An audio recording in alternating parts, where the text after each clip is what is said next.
Nellore municipal కార్పొరేషన్కి సంబంధించి డివిజన్ల బైఫర్కేషన్కి సంబంధించినటువంటి ఒక ముసాయిదాన్ని రిలీజ్ చేయడం కూడా జరిగింది.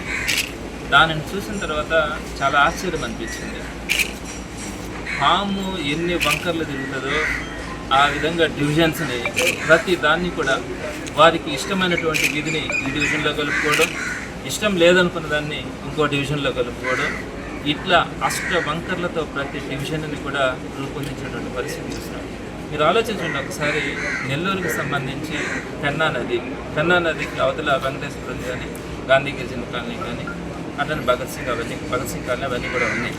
సో అక్కడ 2 డివిజన్లు 3 డివిజన్లు ఏర్పాటు చేయడం అన్నది సహజం. అయితే ఇప్పుడు కొత్తగా దాంట్లో పెన్నా నదికి అవతల కొంత భాగాన్ని, పెన్నా నదికి యువతల కొంత భాగాన్ని తీసుకొని డివిజన్లుగా ఏర్పాటు చేయడం.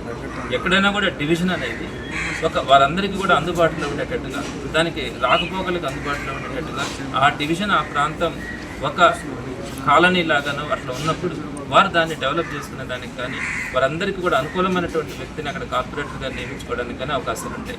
కానీ ఇక్కడ అవి ఏమీ పట్టింపులు లేకుండా జాతీయ రహదారికి అవతల పక్క కొంత భాగం తీసుకుంటారు, యువతల పక్క కొంత భాగం తీసుకుంటారు, మళ్ళీ అటుపక్క తీసుకుంటారు, ఇటుపక్క తీసుకుంటారు. ఇంకా ఘోరంగా చెప్పాలంటే 16వ డివిజన్లో అంటే అక్కడ ఒక కమ్యూనిటీ ఉంటే ఆ కమ్యూనిటీ ఓట్లన్నీ ఒక దగ్గర వేస్తారని దాన్ని 2 ముక్కలు చేసి ఒక ముక్కను తీసుకెళ్ళి 13లో కలిపారు.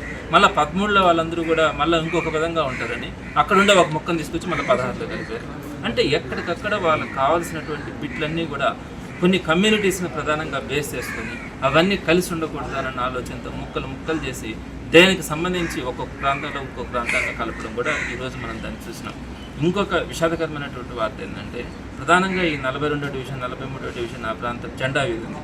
జెండా వీధిని అయితే ఇంచుమించుగా 3 ముక్కలు చేసేసారు. దాన్ని ఒక ముక్కను తీసుకొని వచ్చి చాకలి వీధి విఆర్సీ సెంటర్లో ఉన్న చాకలి వీధితో కలిపారు. ఎక్కడైనా సమంజసం, జెండా వీధి ఎక్కడ, చాకలి వీధి ఎక్కడ? అక్కడ ఒక ముక్కను తీసుకొచ్చి ఇక్కడ కలిపారు, ఇంకొక ముక్కను తీసుకొచ్చి 48వ డివిజన్ దగ్గర కలిపారు, ఇంకొక ముక్కను తీసుకొచ్చి ఆ పక్క మూల కలిపారు. ఇలా ప్రతి ప్రాంతంలో కూడా వారికి ఎక్కడా కూడా గెలవము అనే ఆలోచనతో వాటిని ముక్కలు చేసి కన్ఫ్యూజ్ చేయాలా, ఎక్కడా కూడా ఓటర్లు అంతా కూడా ఒక ప్లేస్కి వెళ్ళి ఓట్లు వేసే హక్కు కూడా లేకుండా, ఎక్కడ ఎవరుంటారో కూడా తెలియకుండా, అంటే ఉండే ప్రాంతం ఒక దగ్గర వాళ్ళ ఓటర్స్ చూస్తే ఇంకొక డివిజన్లో కలిపేటట్టుగా ఈ విధంగా వాళ్ళకి గెలుపు అన్న భయంతో ఇష్టం వచ్చినట్టుగా వారు ఈరోజు డివిజన్లని బైఫర్కేట్ కూడా చేయడం జరిగింది. కొన్ని ప్రాంతాలు ఉంటాయి, అక్కడ కొన్ని కాలనీలు ఉన్నప్పుడు, ఒక కమ్యూనిటీ ఉన్నప్పుడు ఆ కమ్యూనిటీలో ఒక లీడర్షిప్ ఉంటుంది.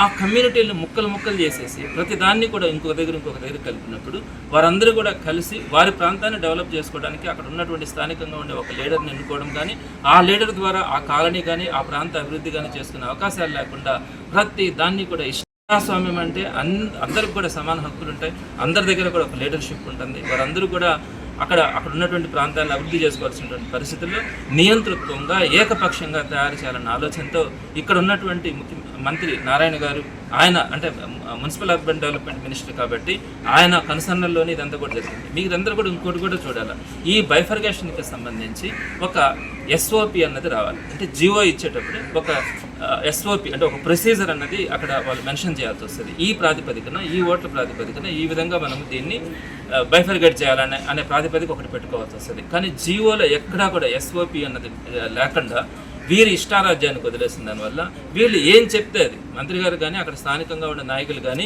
ఈ ముక్కలో మా కోట్ల బలం, దీన్ని తీసుకెళ్ళి ఇంకొక దగ్గర కలపండి అంటే కలిపాడు. వాళ్ళు మాకు ఇక్కడ ఉండే ఓట్లు పడవు అంటే దాన్ని తీసుకొచ్చి ఇంకొక దగ్గర కలిపాడు.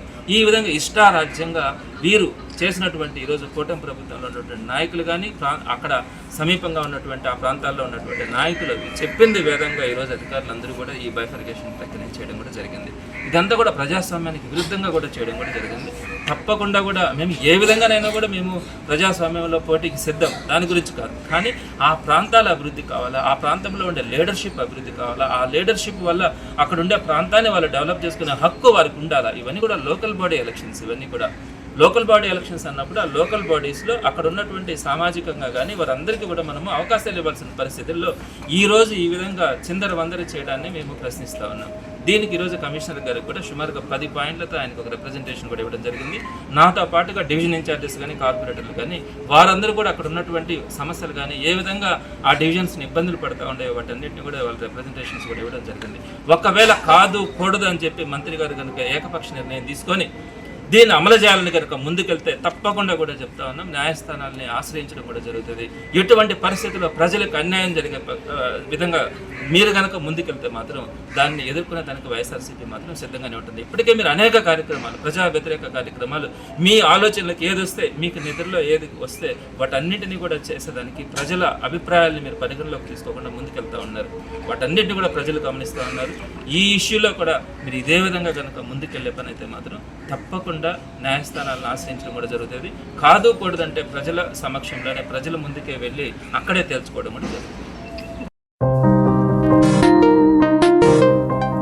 హలో సత్యం, నాన్నకి ఉన్నట్టుండి మూతి వంకరపోయింది, కాలు చెయ్యి కదిలించడం లేదురా, పెరాలసిస్ అనుకుంటా. నాకు చాలా భయంగా ఉందిరా, త్వరగా రారా సత్యం. ఏంటి, నాన్నకి పెరాలసిసా? వస్తున్నా అమ్మా. కంగారు పడుకు సత్యం, వెంటనే మీ నాన్నని ఎన్ఎల్ హాస్పిటల్కి తీసుకుని వెళ్ళండి. పెరాలసిస్ వచ్చిన 4.5 hours లోపల ఇంజెక్షన్ చేస్తే పెరాలసిస్ నుంచి రికవరీ అవ్వచ్చు. అవునా, సమయానికి చేతిలో డబ్బులు కూడా తక్కువ ఉన్నాయి. మనలాంటి సామాన్యుల కోసమే సామాన్యుడికి సైతం కార్పొరేట్ వైద్యం అనే నినాదంతో ఎన్ఎల్ హాస్పిటల్ మనకు తోడుగా ఉంది. అక్కడ ఒకరికి ఇద్దరు వెల్ ఎక్స్పీరియన్స్డ్ న్యూరాలజిస్ట్ డాక్టర్లు అందుబాటులో ఉన్నారు. వెళ్ళిన వెంటనే సమయం వృధా అవ్వకుండా ట్రీట్మెంట్ మొదలు పెడతారు.